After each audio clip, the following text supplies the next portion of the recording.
Alhamdulillah, assalatu wassalamu ala rasulillah wa ala alihi wa sahbihi wa wala ba'du.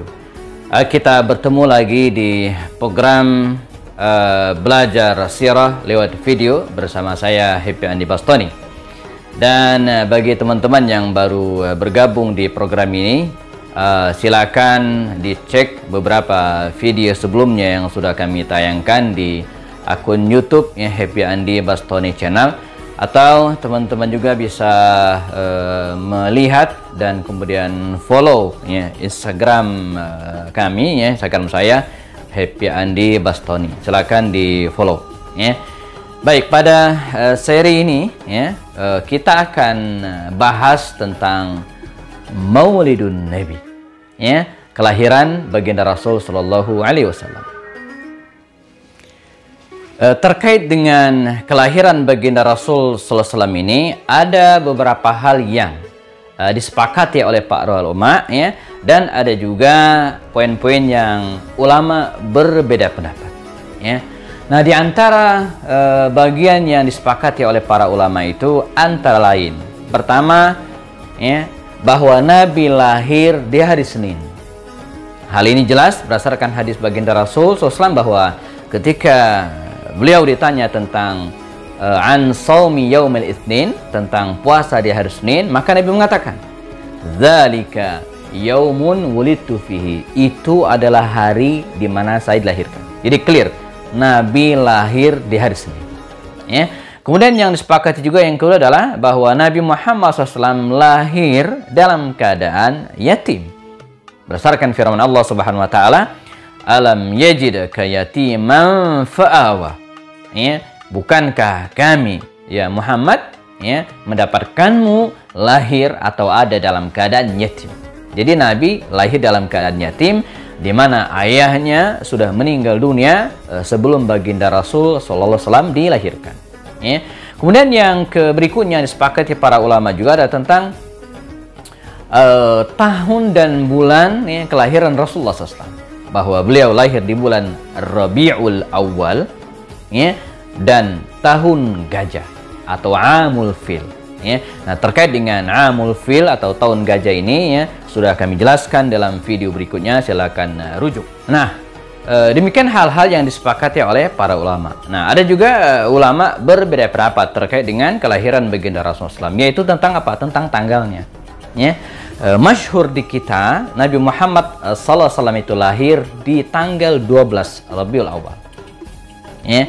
Namun ini enggak final ya, karena tidak ada keterangan satu hadis sahih pun yang menjelaskan bahwa Nabi lahir di hari atau di tanggal 12.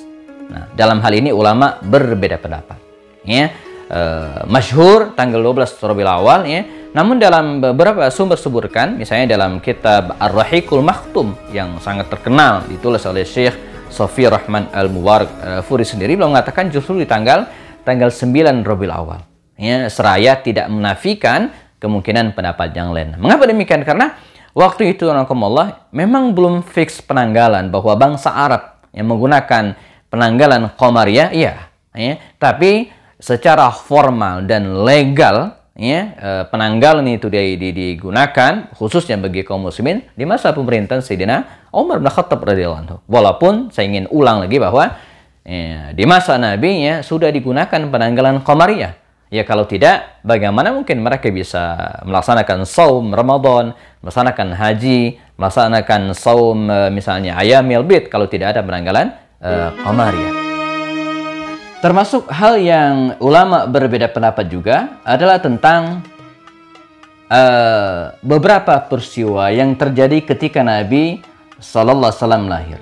Misalnya diriwayatkan bahwa ketika melahirkan baginda Rasul Sallallahu Alaihi Wasallam, dikisahkan ibunya baginda Rasul Aminah ya, itu melihat seolah-olah dari tubuhnya ya, kharaja keluar ya nur ya, cahaya ya, adha'at lahu qusur Syam, yang menyinari istana-istana negeri Syam ya. Hadis ini diriwayatkan oleh Imam Ahmad bin Hanbal ya, walaupun mungkin beberapa yang lainnya juga mengingkari ya.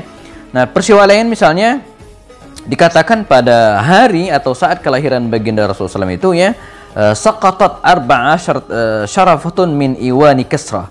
Jadi ada 14, ada 14 istana ya, Kisra, kerajaan Persia itu runtuh ya. Lalu kemudian api yang selama ini disembah ya, oleh orang-orang Majusi ya, rakyat Persia waktu itu ya, padam ya. Peristiwa yang lainnya juga wanhudimat dan runtuh juga ya, karena gereja-gereja haula Buhaira yang terletak di daerah Buhaira, dan setelah dilanda gempa ya, dilanda gempa. Nah, ini beberapa peristiwa yang diriwayatkan Imam Al-Baihaqi ya, walaupun beberapa ulama memberikan catatan terhadap riwayat ini ya. Misalnya Muhammad Al-Ghazali menyatakan tidak setuju dengan beberapa peristiwa tersebut yang terjadi di masa kelahiran baginda Rasul Shallallahu Alaihi Wasallam. Ketika baginda Rasul SAW dilahirkan, maka ibunya segera memanggil kakek baginda Rasul, yaitu Abdul Muttalib. Maka dengan sangat senang ya, Abdul Muttalib ini membawa bayi baginda Rasul SAW ke Ka'bah dan kemudian memberikan nama ya, kepada beliau. Wakhtara lahu isma Muhammad. Ya, dipilihlah nama Muhammad, di mana hadzal ismu lam yakun ma'rufan fil Arab, di mana sebelumnya nama ini ya, belum dikenal di kalangan bangsa Arab. Nah, jadi nyaris tidak ada orang yang menggunakan nama Muhammad ini. Adapun nama Abdullah, Al-Walid dan seterusnya ini sudah sangat banyak, tapi nama Muhammad itu tidak ya. Nah, ini waktu itu nama Muhammad ini menjadi suatu hal yang sangat baru. Walaupun belakangan di hari ini beberapa penelitian mengatakan di antara nama yang paling banyak digunakan oleh anak manusia adalah nama Muhammad. Dikisahkan juga setelah itu